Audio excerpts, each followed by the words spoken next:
Bismillahirrahmanirrahim. Assalamualaikum warahmatullahi wabarakatuh. Innal hamdalillah nahmaduhu wa nasta'inuhu wa nastaghfiruh wa na'udzu billahi ta'ala min shururi anfusina wa min sayyiati a'malina. Man yahdihillahu fala mudilla lahu wa may yudlil fala hadiya lahu. Asyhadu an la ilaha illallah wahdahu la syarika lah wa asyhadu anna Muhammadan abduhu wa rasuluh. Qala Allah tabaraka wa ta'ala, ya ayyuhalladzina amanu taqullaha wa qulu qawlan sadida yuslih lakum a'malakum wa yaghfir lakum dhunubakum wa man yuti'illaha wa rasulahu faqad faza fawzan 'azima. Alhamdulillah, kita bersyukur kepada Allah ya Azza wa Jalla. Pada pagi hari ini kita dipertemukan oleh Allah di salah satu rumah di antara rumah-rumah Allah ya Azza wa Jalla untuk mendengarkan qala Allah wa qala Rasul sallallahu alaihi wasallam. Semoga apa yang kita usahakan, langkah yang kita gerakkan menuju rumah Allah Subhanahu wa taala menjadi keberkahan bagi kita dan menjadi bekal untuk kita bertemu dengan Allah Subhanahu wa taala. Insyaallah pada pagi hari ini kita akan sedikit bahas satu tema yang sangat penting, satu ilmu yang wajib dipelajari, yaitu tentang masalah hati. Ya, judul kita apa judulnya? Nutrisi hati, Masya Allah. Insyaallah ada 4 poin yang akan kita bahas. Ya, ada 4 pembahasan insyaallah taala pada pagi hari ini. Pembahasan yang pertama yaitu wajibnya mempelajari ilmu tentang hati. Jadi di antara ilmu yang fardhu ain, jadi ilmu itu terbagi menjadi 2. Dikatakan bahwasanya Rasulullah bersabda, talabul ilmi faridatun ala kulli muslimin. Menuntut ilmu itu hukumnya wajib bagi setiap muslim, itu terbagi menjadi 2. Yang pertama fardhu ain, person per person, kepala per kepala harus belajar. Di antara ilmu tersebut dikatakan oleh Al-Imam Ibnu Ruslan di dalam Zubat, yaitu ilmu tentang hati. Ya, beliau sebutkan ada 4 ilmu yang wajib dipelajari. Ya, ilmu fardhu ain. Semua umat Islam wajib belajar ini. Kalau tidak belajar ini dosa dia.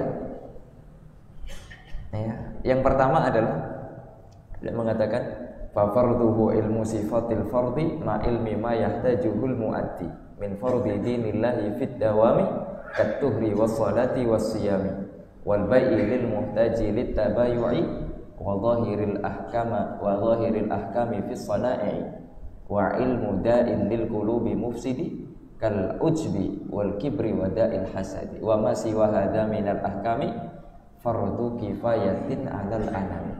Kata beliau, ilmu yang wajib ada 4. Yang pertama ilmu tauhid. Wajib belajar ilmu tauhid. Ya. Kalau kita seumur hidup nggak belajar ilmu tauhid, dosa. Bagaimana kemudian kita akan mengenal Allah Subhanahu wa taala? Bagaimana kita akan menyembah Allah Subhanahu wa taala kalau kita nggak belajar ilmu tauhid? Lalu kemudian yang kedua, ya, ini bukan pembahasan kita. Yang kedua adalah ilmu tentang kewajiban sehari-hari seorang muslim harus belajar. Ya, dicontohkan oleh beliau seperti fikih thaharah harus belajar, fikih sholat harus belajar, fikih puasa harus belajar, ya, dan yang lain-lain. Ini boleh contohkan saja 3. Kemudian yang ketiga ilmu tentang muamalah, dasar-dasar jual beli. Karena di dalam kehidupan sosial kemasyarakatan kita kalau kita tidak beli berarti apa? Kalau kita nggak beli ya berarti jual. Kalau nggak kita jual ya berarti beli.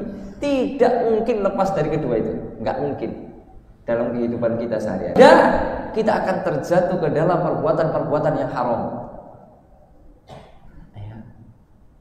Kemudian yang keempat, dan ini adalah menjadi pembahasan kita, yaitu wa ilmu da'in lil qulubi mufsidi kal ujbi wal kibri wa da'il hasan. Kalau kita tidak belajar ilmu ini, kita akan terjatuh ke dalam perbuatan-perbuatan yang haram. Dia dicontohkan oleh beliau tentang ilmu penyakit-penyakit hati seperti ujub, sombong, dan kemudian hasad dan yang lain-lain. Wa masiwa hadza minal ahkami, dan selain dari 4 ilmu ini adalah ilmu fardu kifayah. Apa artinya ilmu fardu kifayah? Kalau sudah ada yang belajar, gugur semua kewajiban yang lain. Itu artinya. Ya. Itu yang kemudian harus kita pahami. Kenapa kok kita penting membahas ilmu tentang penyakit hati ini? Kemudian poin yang kedua yang akan kita sampaikan. Jadi poin yang pertama sudah selesai. Ya, yaitu bahwasanya belajar ilmu tentang hati ini hukumnya wajib. Ya. Karena kenapa kok wajib? Karena kita sulit sekali mendeteksi atau bahkan mungkin nggak sadar kalau kita ini punya penyakit hati. Kalau kita penyakit fisik, punya penyakit fisik, misalnya pusing, vertigo, asam urat gitu ya, atau mungkin sakit mah, atau mungkin kecetit ya, atau mungkin keseleo. Itu kan sakit-sakit fisik tuh. Dan kita kerasa kalau kita lagi sakit, ada anggota tubuh kita yang sakit. Apa yang akan kita lakukan? Mungkin kita minum obat ya, atau mungkin kita periksa ke dokter. Kita tahu, tapi kalau penyakit hati, kebanyakan kita kadang tidak sadar. Padahal ya kalau seandainya ada alat yang bisa memeriksa penyakit hati, bisa jadi kita ini sudah akut, punya penyakit hati sudah akut. Di antara indikatornya, kita sholat nggak merasa lezat, kita baca Quran biasa aja, ya. Kita melihat orang mati biasa aja, nggak ada tergerak. Ta'ala adalah wala ila amwalikum walakin yanzuru ila qulubikum wa a'malikum. Sesungguhnya Allah Subhanahu wa taala tidak melihat kepada zahir kita ya, atau paras kita, wajah kita. Tidak melihat itu. Allah tidak melihat itu. Walakin yanzuru ila qulubikum wa a'malikum. Akan tetapi yang Allah lihat daripada kita, kalau miskin berarti 0 prestasi, kalau pas-pasan berarti nilainya setengah. Tidak. Tapi yang Allah nilai adalah hati manusia. Baik atau tidak hati manusia. Yang Allah lihat amalan-amalan manusia. Oleh karenanya Allah Subhanahu wa taala juga berfirman di dalam Al-Qur'an ketika momen Idul Adha, ada momen menyembelih hewan kurban. Allah mengatakan, lan yanalallaha luhumuha wala dima'uha walakin yanaluhu taqwa minkum. Kata Allah Subhanahu wa taala, daging-daging onta dan darahnya yang dialirkan sekali-kali tidak dapat mencapai keridhaan Allah Subhanahu wa taala. Akan tetapi yang bisa mencapai keridhaan Allah Subhanahu wa taala bukan dagingnya, bukan darahnya, tapi ketakwaan seorang hamba yang berkorban itu. Dan Allah tidak butuh daging korban, tidak butuh. Darahnya juga tidak butuh. Yang Allah lihat adalah ketakwaan. Untuk apa dia berkorban? Hanya untuk gaya-gayaan? Atau hanya untuk gengsi-gengsian? Atau memang dia ingin mengikuti syariat Allah Subhanahu wa ta'ala? Ingin mensyiarkan agama Allah Subhanahu wa ta'ala dengan niat ikhlas karena Allah Subhanahu wa ta'ala? Ya. Di dalam ayat yang lain, Asy-Syu'ara 8889. Allah Subhanahu wa taala mengatakan, yauma la yanfa'u malun wala banun illa man atallaha biqalbin salim. Nanti, suatu hari nanti tidak akan bermanfaat harta kita, anak-anak yang kita banggakan tidak akan bermanfaat kecuali apa? Orang-orang yang datang kepada Allah dengan membawa hati yang selamat. Hati yang selamat dari berbagai macam penyakit. Penyakit kesyirikan, penyakit kebid'ahan, penyakit kemaksiatan. Itu yang pertama. Jadi Allah Subhanahu wa taala melihat hati seorang hamba. Kemudian yang kedua, yang lebih afdal adalah amalan hati daripada hanya sekedar amalan zahir. Makanya tingkatan keimanan itu lebih tinggi daripada tingkatan keislaman. Kan di dalam Islam itu ada 3 tingkatan ya, derajat seseorang itu. Islam, Muslim. Ini tingkatan paling rendah, Muslim. Ya. Kemudian yang kedua apa? Mukmin, iman. Kalau Islam itu identik dengan amalan zahir, salat, apalagi puasa, zakat, haji, itu kan nampak semuanya. Kita bisa lihat gerakannya, gerak-geriknya, ya, perbuatannya, kita bisa lihat. Itu namanya amalan zahir. Kemudian naik derajat sedikit, mukmin. Ya, mukmin ini adalah berkaitan dengan amalan-amalan hati. Iman kepada Allah. Pernah enggak kita melihat Allah? Nah, pernah. Iman kepada malaikat. Pernah enggak kita lihat malaikat? Kenapa kok kita beriman? Padahal kita tidak pernah lihat. Ya, itu namanya amalan hati. Ya, karena kita sudah belajar, sudah punya ilmu, barulah kemudian kita beriman kepada Allah, beriman kepada para malaikat, beriman kepada kitab-kitab, beriman kepada para rasul, beriman tentang yaumil qiyamah, dan kemudian beriman kepada qada dan qadar, takdir Allah Subhanahu wa taala. Itu semuanya berkaitan dengan hal-hal yang gaib, tidak nampak oleh kita, tapi kita beriman, tapi kita yakin. Satu contoh, Rasulullah SAW bersabda, "Man kana yu'minu billahi wal yaumil akhir falyakul khairan aw liyasmut." Barang siapa yang beriman kepada Allah dan hari akhir, maka hendaklah dia berkata-kata yang baik atau diam. Ya, berarti apa kata Rasulullah dalam awal hadis? Man kana yu'minu billah wal yaumil akhir. Beriman dia kepada Allah dan beriman kepada yaumil akhir. Dia faham bahwasanya semua yang keluar dari lisan kita akan dimintai pertanggungjawaban oleh Allah Subhanahu wa taala. Oleh karenanya kita berhati-hati di dalam berbicara, tidak sembarangan di dalam berbicara. Karena kita yakin betul bahwasanya nanti ada pembalasannya. Itu iman. Sehingga kita memilah-milah kata mana yang baik, kata mana yang tidak baik. Karena semua diawasi oleh Allah, semua ada pembalasannya. Amay ya'mal mithqala dzarratin Amay ya'mal mithqala dzarratin syarran yarah wa may ya'mal mithqala dzarratin khairan yarah. Sekecil apapun keburukan pasti ada balasannya. Sekecil apapun kebaikan pasti ada balasannya.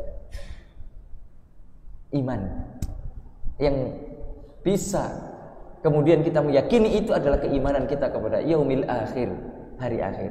Ada pembalasannya semuanya. Makanya jangan khawatir kalau kita dizalimi di dunia, enggak apa-apa. Enggak ada masalah. Nanti ada pembalasannya. Yang paling penting kita jangan zalim. Kita yang akan dibalas. Kalau kita dizalimi, mazlum kita tidak ada masalah, enggak apa-apa. Lebih baik kita dizalimi, tapi jangan sampai kita jadi orang zalim. Bahaya. Kalau sampai kita jadi orang zalim, bahaya. Imma nanti pahala kita diambil oleh orang yang kita zalimi, atau dosa orang yang kita zalimi ditimpakan kepada kita. Muflis, rugi kita, bangkrut kita. Sudahlah kita tidak punya apa-apa, pahala sedikit, tapi kita menzalimi orang. Ya. Ma'asyiral muslimin rahimani wa rahimakumullah.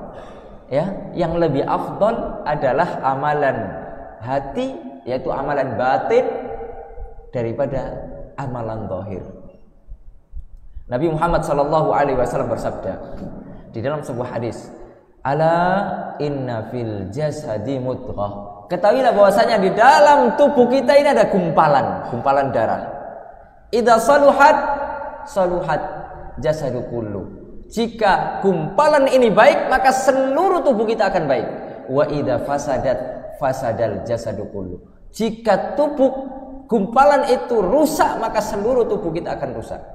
Ketahuilah ala wahiyal qalbu. Ketahuilah bahwasanya segumpalan tersebut adalah hati. Oleh karenanya Al-Imam Ibnul Qayyim rahimahullahu taala beliau mengatakan a'malul qulub hiyal asl. Amalan-amalan hati ya itu adalah apa?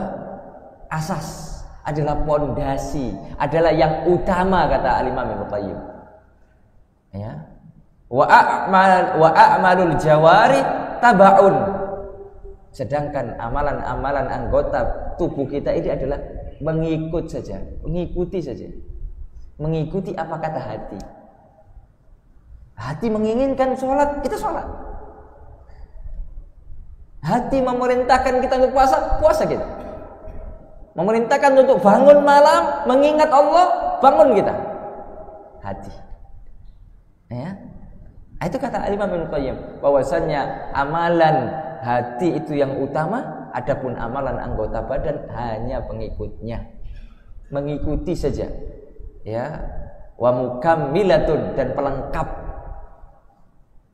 Wa mutammimatun, ya, dan penyempurna. Nah, itu amalan zahir. Ya. Karena apa? Kalau kita hanya mengandalkan amalan hati tapi kemudian tidak dibuktikan dengan amalan jawarih, amalan anggota tubuh, bahaya juga. Ya, seperti orang-orang sufi yang mengatakan makomnya sudah sudah makrifat. Nah, jadi akhirnya apa? Sudah tidak perlu lagi sholat. Ya, kalau yang masih sholat ini berarti antum ini masih syariat antum.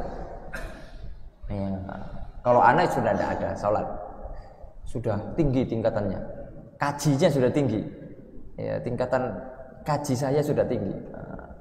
Berarti itu menyimpang, sesat dan menyesatkan. Sedangkan Nabi Muhammad saja, ya kira-kira Nabi Muhammad ini tingkatannya paling tinggi atau enggak? Ya paling tinggi, orangnya paling bertakwa. Ana atqakum lillah, aku orang paling bertakwa di antara kalian, kata Rasulullah. Tapi buktinya apa? Beliau sholat sampai kapan? Sampai meninggal dunia.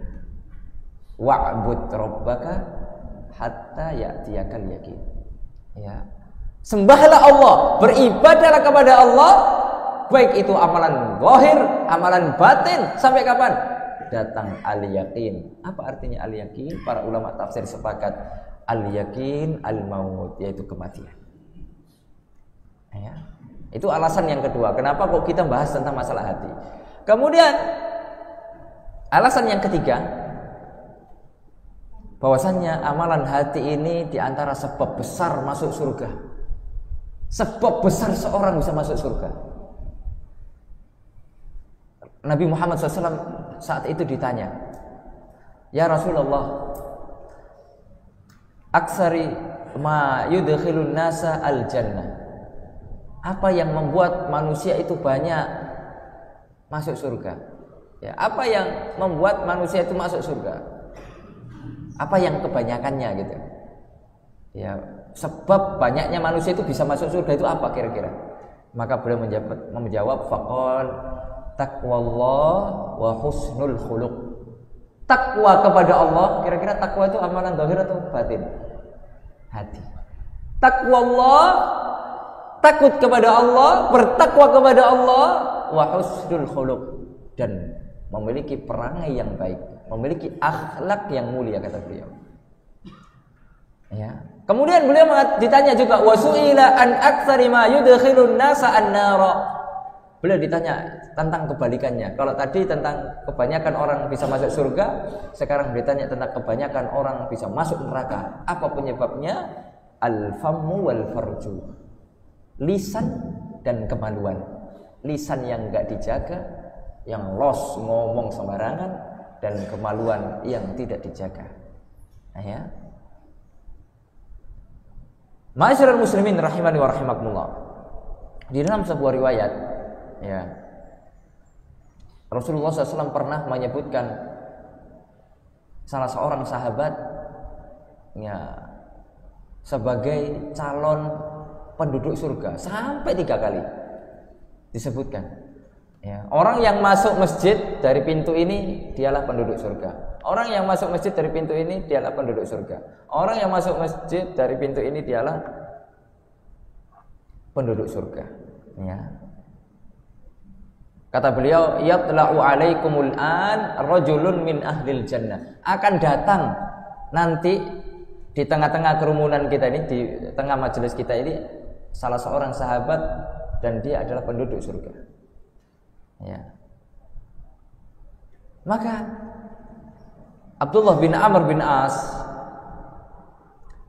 ini ingin mengetahui amalan apa yang sudah dilakukan oleh seorang itu sehingga Rasulullah mengatakan orang itu penduduk surga.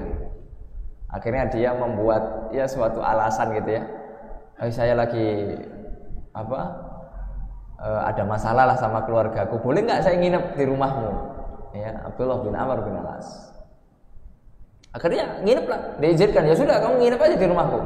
Dilihatlah ibadah apa yang kira-kira dilakukan.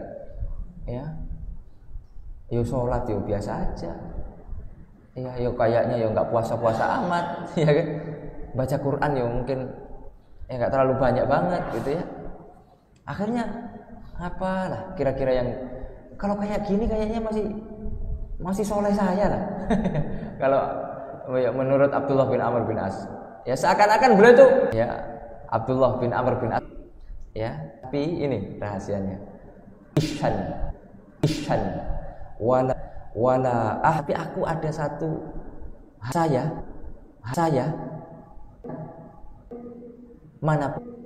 manapun tidak punya yang seorang muslim tidak nutiku dan kami tidak mampu melakukan ini.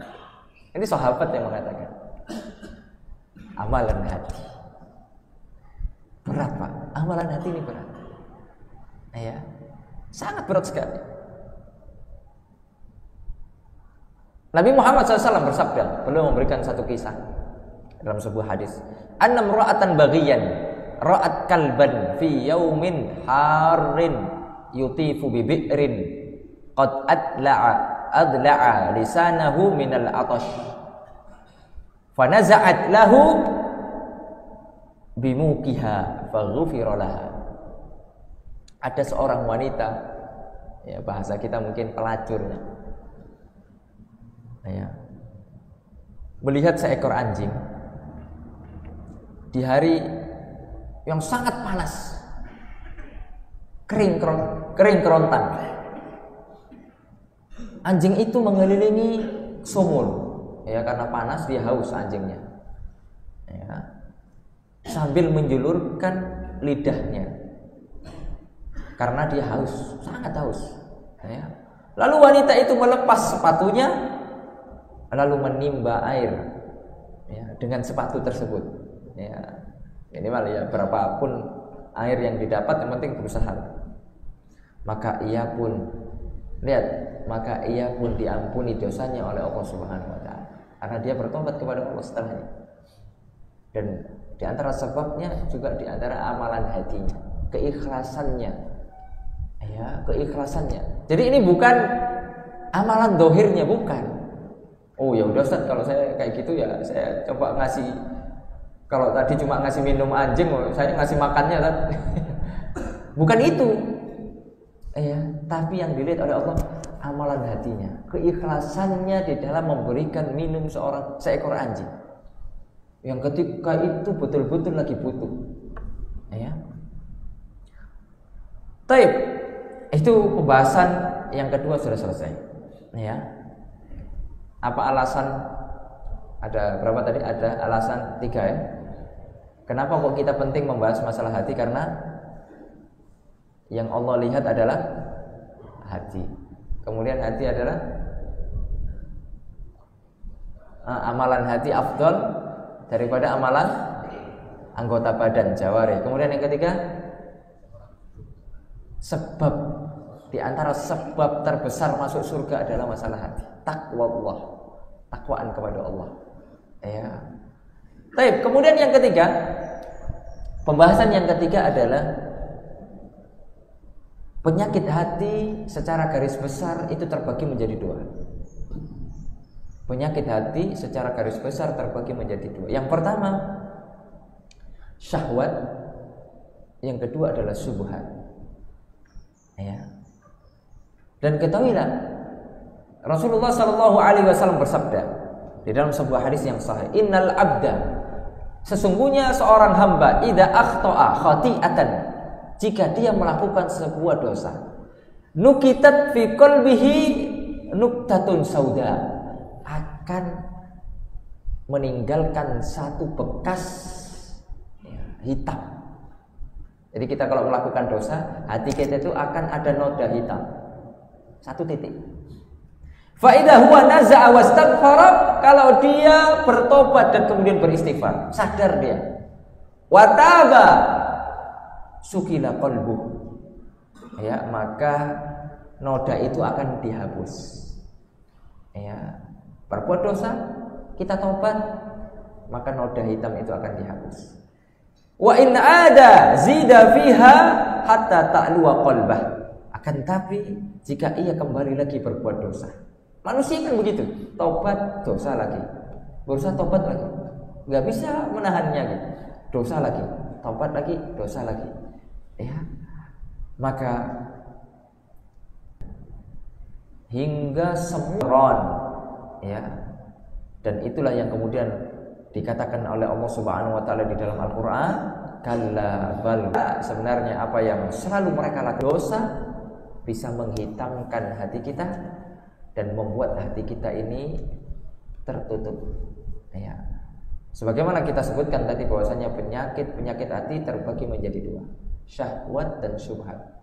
Kalau syahwat ini puncaknya di perut dan kemaluan. Ya, lihat aja, ujung-ujungnya harta yang haram, ujung-ujungnya kemana?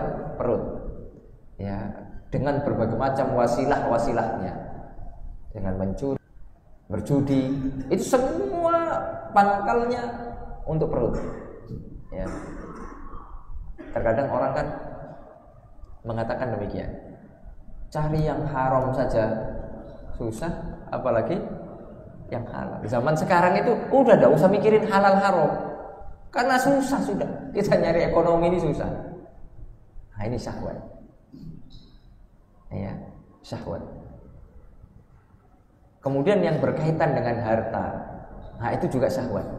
Betapa banyak orang akhirnya bunuh-bunuhan hanya urusan jabatan, urusan harta, urusan, ya kembalinya kepada perut lagi. Ya, seperti ya terkadang banyak perselisihan yang terjadi karena bukan beda pendapat, tapi beda pendapatan. Ya, urusannya kemana? Ke perut lagi. Ya, ke perut, ujung-ujungnya ke perut lagi. Kayak kemarin itu kan sempat viral, nggak tahu di Jawa, nggak tahu kalau di sini. Ya mungkin antum sempat dengar gitu. Ya, itu di dekat rumah saya tuh. Ada seorang kiai dari kalangan Nahdlatul Ulama mengharamkan syahwat. Itu siapa yang protes? Kira-kira siapa yang protes? Siapa yang protes? Ya yang menyewakan. Yang menyewakan atau yang senang dengan itu, karena itu ada urusan dengan pendapatan. Sama ketika kita atau kebijakan pemerintah menutup tempat-tempat maksiat, perzinahan, lokalisasi. Ya, dulu Doli di Surabaya, Doli itu termasuk salah satu lokalisasi terbesar ya di Indonesia, mungkin di Asia mungkin ya, Doli, Surabaya, itu kan ditutup. Itu siapa kira-kira yang protes? Kemudian apa alasan mereka protes? Rata-rata urusannya adalah perut. Nanti kita makan apa? Nanti kemudian ini dan itu. Sama seperti miras. Pabrik miras dilarang beredar. Ya, kemudian peredaran miras betul-betul tidak boleh. Siapa yang akan protes? Ya orang-orang yang terlibat di situ, orang-orang yang mendapatkan cuan di situ. Laki-laki kembali kemana? Perut. Itu syahwat. Nah, kemudian kemaluan. Ya, ujung-ujungnya juga kembali kepada kemaluan. Itu syahwat. Yang menuruti hawa nafsu. Padahal di dalam Islam sudah ada tempat-tempat untuk kita menyalurkan hawa nafsu. Ya, sudah ada tempatnya. Menikah. Ya. Al-Karim ma'asyiral muslimin rahimani wa rahimakumullah. Kemudian subhat. Ya, yang ini juga tidak kalah bahaya. Jadi sama-sama bahaya. Jadi jangan pernah meremehkan kedua ini. Ustaz, enggak apa-apa, Tat. Ana udah ngaji. Yang penting enggak kena subhat. Kalau syahwat masih aman. Enggak aman. Siapa bilang syahwat aman? Ya, sama dua-duanya ini penyakit yang membinasakan. Ya, penyakit yang membinasakan. Subhat ujungnya adalah pemikiran sesat, itu subhat. Pemikiran menyimpang, pemikiran sesat, itu adalah subhat. Ya, misalnya, jangan merasa agama Islam ini benar sendiri. Jangan pikir hanya Islam yang masuk surga, enak aja. Kira-kira begitu kan? Benar nggak kayak gitu? Libatkan dong agama yang lain, bisa masuk surga juga. Jangan Islam aja dimonopoli surga itu. Ya, subhanallah ya. Lihat. Sudah mulai. Seolah-olah agama yang lain adalah agama yang benar juga. Itu mulai itu pemikiran-pemikiran itu. Ya. Jangan berpikir Nabi itu hanya Nabi Muhammad. Nanti ada Nabi lagi. Beberapa waktu lagi. Siapa? Ya saya. Ya, subhanallah. Mulai dari subhan. Ya. Dan masih banyak lagi ujungnya kepada pemikiran-pemikiran yang menyimpang. Oleh karenanya ini obatnya. Kalau tadi adalah obatnya adalah sabar, syahwat itu obatnya sabar. Karena kan urusannya dengan pendapatan dari perut. Urusannya dengan kemaluan. Kita sabar. Tapi kalau syubhat ini obatnya adalah dengan ilmu. Ilmu. Ya, untuk menangkal berbagai macam syubhat-syubhat yang dilontarkan oleh orang-orang kufar, oleh orang-orang yang berbuat perkara baru di dalam agama, itu adalah ilmu. Ilmu tentang syariat Allah Subhanahu wa taala. Ya, maka semangat kita untuk belajar ilmu agama sehingga kita tidak dikibuli. Betapa banyak orang-orang yang tidak berilmu akhirnya kena kibuli. Nah, salah satu contoh ada di Shopee itu orang jualan tanah di negeri Yaman sana, dijual tanahnya, harganya mahal sekali. Subhanallah.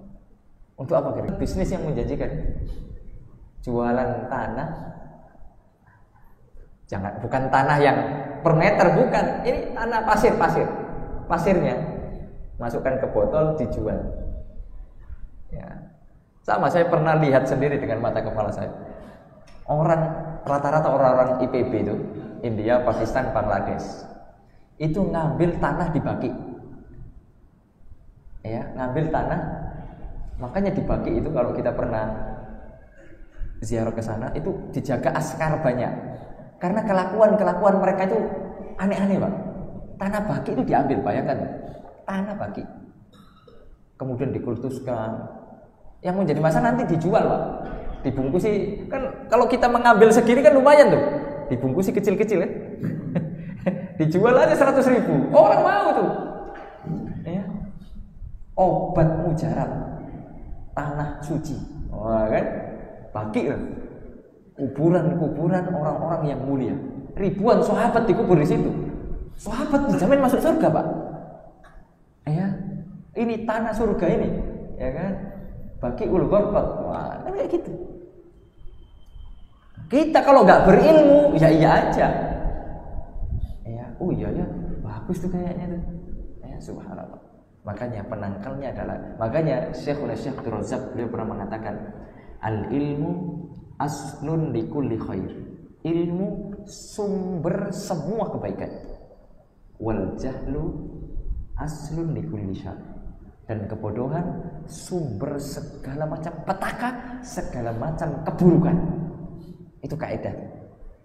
Kalau kita pengen maju, kalau keluarga kita ini pengen maju, keluarga kita ini pengen bahagia, masyarakat kita pengen maju, kampung kita mau maju, masjid kita ini mau makmur, apa isinya? Ilmu.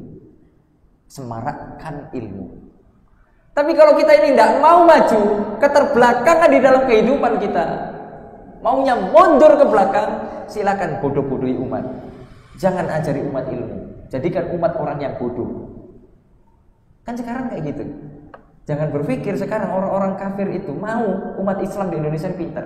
Makanya kurikulum di sekolahan itu diatur sedemikian rupa, orang-orang belajar kebanyakan, akhirnya nggak jadi orang pintar, tetap bodoh. Kenapa? Otaknya sudah apa? Dikasih mata pelajaran banyak, nggak ada satupun yang masuk, nggak menambah keimanan. Dan itu yang terjadi di kurikulum pendidikan kita. Karena ada campur tangan orang-orang kufar, nggak mau umat Islam maju. Nggak ada orientasi. Ada nggak orientasi di pendidikan kita? Orientasinya adalah membuat keimanan kita semakin tinggi kepada Allah. Nggak ada. Padahal itulah asas tujuan pendidikan yang paling utama. Kalau seandainya di pendidikan nasional kita itu asasnya, insya Allah Indonesia maju. Tapi selama ini tidak. Dibikinlah teori-teori, diambillah dari barat, seolah-olah mereka itulah yang paling jago, yang paling ini, paling itu. Tapi semua itu tidak ada yang menambah keimanan. Berarti ada yang gagal dari sistem pendidikan kita. Ya. Kemudian yang terakhir, ya, yang keempat yaitu obat hati, dan ini nutrisi hati ya, inti pengajian kita sebenarnya. Ya, ada 5 disebutkan oleh Ibrahim Al-Khawwas. Ya, beliau mengatakan bahwasannya nutrisi hati ada 5. Ya, ini sebenarnya sering kita dengar. Ya, cuma masalahnya kita dengarnya ini dilakukan gitu loh. Ya. Apa? Tombok hati. Nah, itu dia. Ya, itu memang perkataan ulama itu benar itu. Cuma ya sayangnya dilakukan gitu aja. Ya. Yang pertama, di antara nutrisi hati, qiraatul Quran bitadabbur. Sempatkan dalam sehari, Pak. Kalau kita pengen berkah hidup kita, baca Quran. Kenapa kok hidup kita ini kok nggak barokah? Karena dalam sehari kita tidak baca Quran. Baca Quran, Pak. Walaupun cuma 1 surat, Pak. Nggak usah misalnya, Ustaz kan harus 1 juz. Nggak usah. 1 surat saja. Surat apa tadi? Al-Baqarah. Udah nggak usah 1 juz. Al-Baqarah satu surat saja. Baca, ya.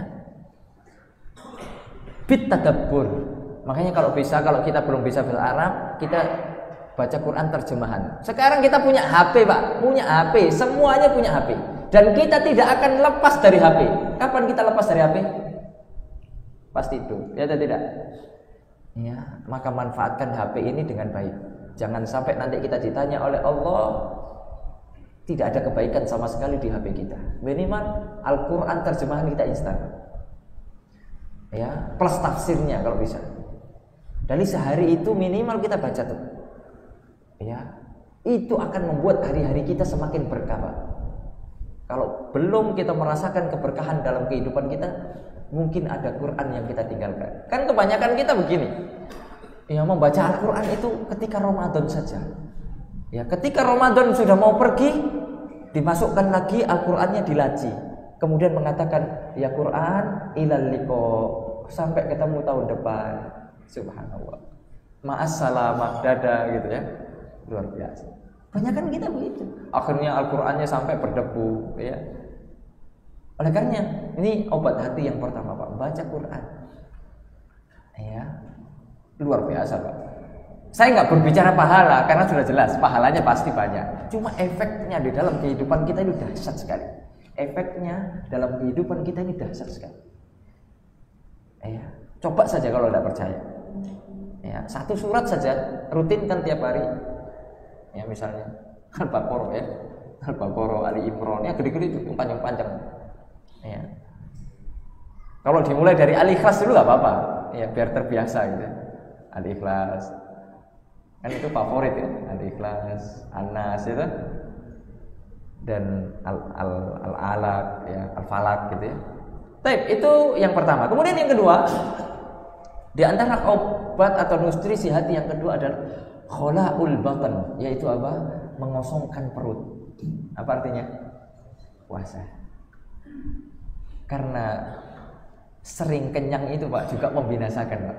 Sering kenyang ya, atau kebanyakan makan itu juga membinasakan. Selain juga ngantuk ya, cepat ngantuk, kemudian sumber penyakit. Makanya ilmu kedokteran itu diambil dari Al-Quran. Ya, apa artinya? Apa firman Allah? Kulu washrobu wala tusrifu. Ini sepertiga ilmu kedokteran ini. Ya, coba tanyakan para dokter lah.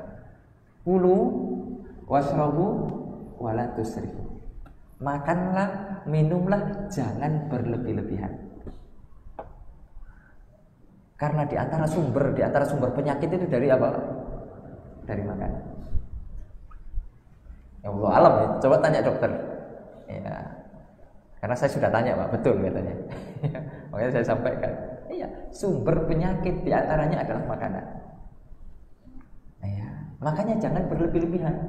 Makanya alhamdulillah Pak, di dalam Islam ada syariat kita puasa. Itu luar biasa efeknya, dahsyat sekali.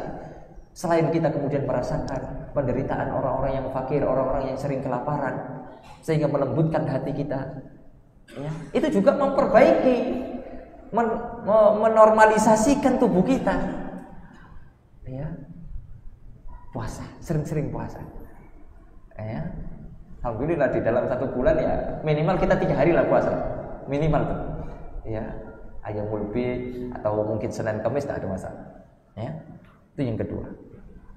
Pahalanya besar di sisi Allah SWT. Ini kita nggak berbicara pahala karena semua pahalanya besar yang kita bicarakan. Tapi yang kita bicarakan adalah efek dahsyatnya bagi hati kita. Ya, betul-betul mengobati hati.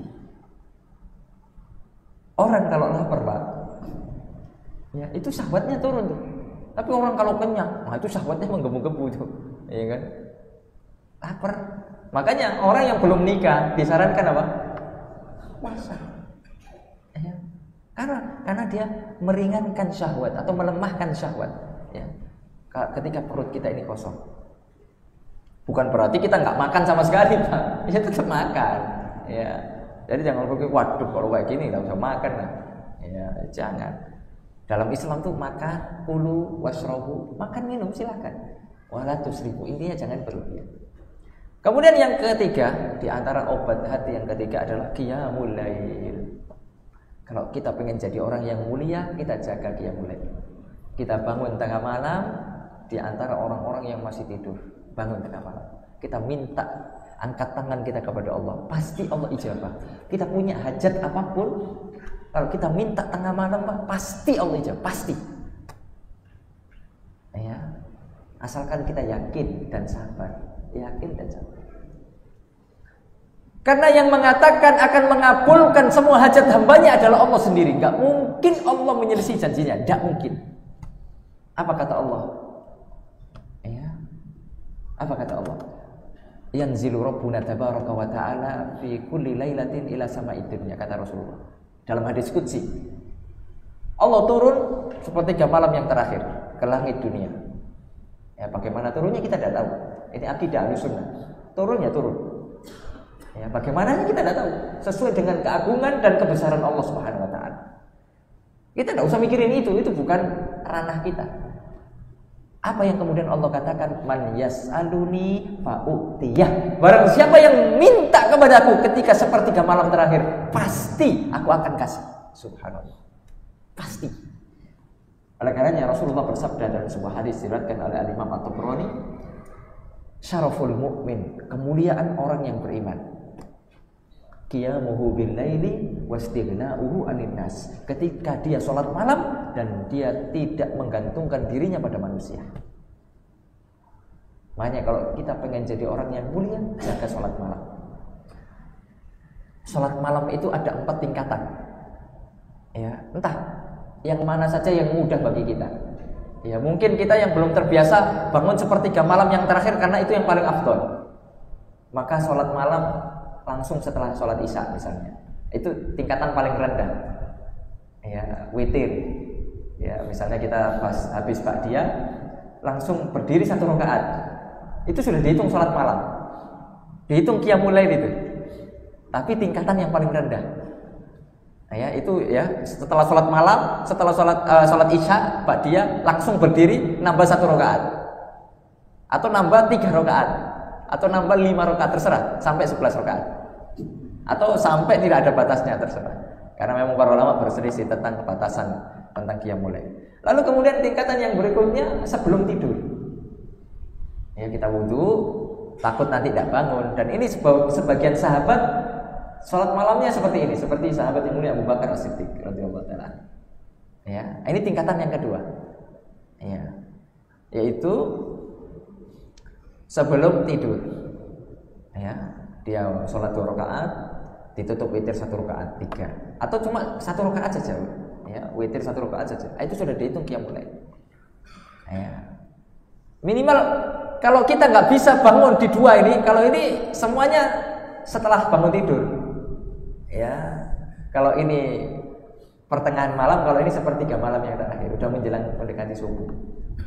Ya, kalau kedua ini mungkin kalau 2 ini agak sulit, yaitu karena harus bangun, karena mungkin kita capek, maka 2 ini coba kita biasakan dulu. Yang penting jangan tinggalkan qiyamul lail dalam sehari. Ya, makanya di dalam ilmu hadis itu Imam Ahmad agak ketat tuh. Kalau orang yang meninggalkan qiyamul lail, itu hadisnya bisa jadi dhaif. Ya, dalam ilmu hadis itu aib. Ya, bagi seorang ahli hadis meninggalkan qiyamul lail. Ya. Itu sampai seperti itu derajatnya, ya. Minimal kita biasakan 2 ini. Ya.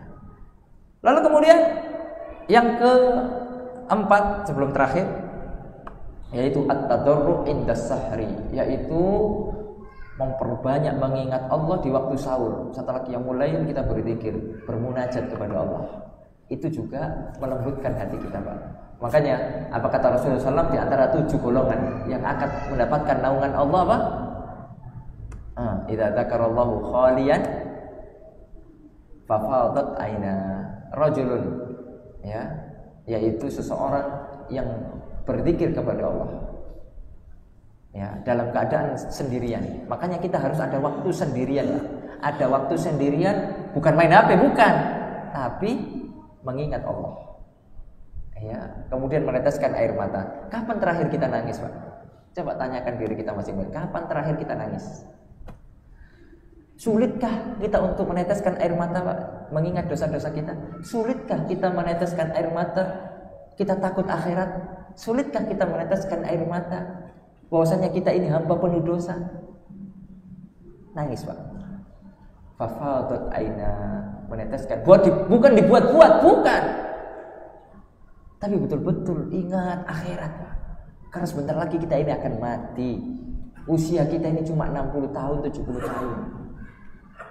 30 tahun kita mati, 30 tahun lagi kita mati, 40 tahun lagi kita mati, 20 tahun lagi kita mati. Ada yang mungkin 10 tahun lagi mati, 5 tahun lagi mati. Ya, ayo kita perbaiki hati kita, hubungan kita dengan Allah Subhanahu wa ta'ala. Kemudian yang terakhir, ya, di antara yang melembutkan hati, menutrisi hati kita, mujalasatus sholihin, berkumpul dengan orang-orang yang soleh. Mungkin kita tidak soleh, Pak, tapi jangan benci orang-orang soleh. Kumpul dengan mereka, minta nasihat mereka, cintai mereka, berkumpul dengan orang-orang soleh. Karena teman bisa memberikan syafaat pada hari kiamat. Teman yang soleh bisa memberikan syafaat pada hari kiamat. Makanya jangan sampai kita dalam kehidupan ini tidak punya teman orang soleh, Pak. Jangan sampai, rugi kita. Kalau teman orang nggak soleh kan banyak. Ya, udah nggak usah terlalu akrab kalau yang nggak soleh. Tapi ada mungkin satu pegang Pak, orang yang soleh. Orang yang soleh itu yang mana sih? Gimana sih?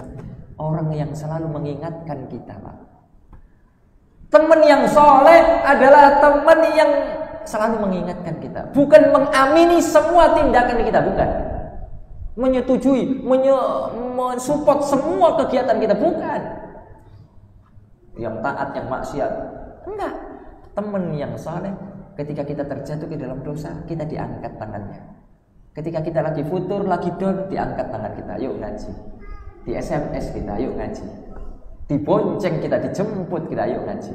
Kita lagi down, mungkin karena masalah ekonomi, mungkin karena masalah keluarga, mungkin karena masalah anak, masalah ini, masalah itu, dijemput kita, ayo kita ngaji. Duduk kita di majelis ilmu. Apa yang kau butuhkan? Apa yang bisa saya bantu? Subhanallah. Teman-teman yang saleh. Oleh karena Rasulullah sampai bersabda, al-mar'u ala dini khalilihi. Seseorang berada di atas agama temannya, karena teman itu sangat mempengaruhi. Makanya ini juga termasuk pilar pendidikan, bahwasanya kita lihat anak-anak kita berteman sama siapa. Jangan biarkan anak-anak kita berteman dengan orang-orang yang enggak saleh. Ya, sudah selesai kajian kita pada pagi hari ini. Semoga yang sedikit ini bermanfaat. Semoga Allah Subhanahu wa taala memberikan keberkahan kepada kita semua. Tapi sebelum kita tutup, coba kita murojaah singkat ya, 1 menit. Kita bahas berapa poin? 4 poin.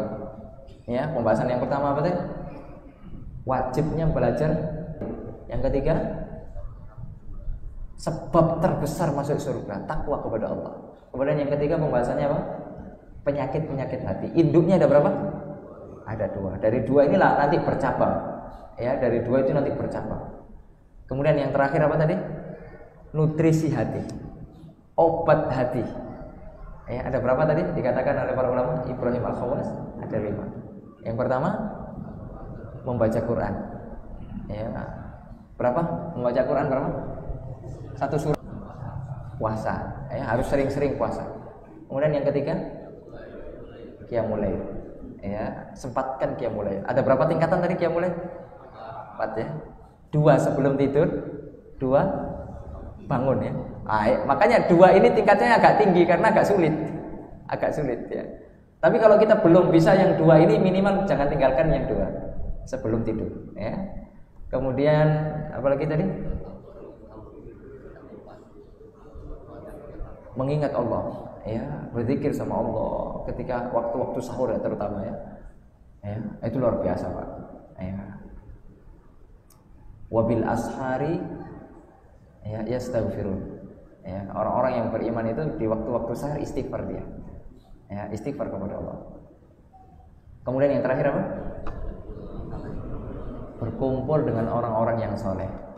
Ya, berkumpul. Orang-orang soleh itu bukan yang selalu pakai jubah, bukan yang selalu pakai sarung, baju takwa. Bukan dari dohirnya Pak, dilihat dari sikapnya, dari pengamalannya. Ya memang mungkin ya dohirnya mungkin dilihat seperti itu, tapi bukan itu satu-satunya ukuran. Ya, makanya kalau di Arab Saudi jamaah umrah itu biasanya nanya, Ustaz itu syekh siapa? Padahal ini orang biasa karena jenggotnya tebal, ya, pakai jubah, pakai sorban lagi, ya kan? Itu biasa, bukan syekh. Ya. Baik, mungkin itu yang bisa saya sampaikan. Ya, kurang lebihnya mohon maaf. Semoga bisa bersua kembali. Jazakumullah khair pada DKM Masjid Taqwa Rawalumbu. Semoga semakin berkah, semakin makmur masjidnya, ya, menjadi sebab kita untuk ya masuk surga Allah Subhanahu wa taala. Subhanakallahumma bihamdika asyhadu an la ilaha illa anta astaghfiruka wa atubu ilaik. Wassalamualaikum warahmatullahi wabarakatuh.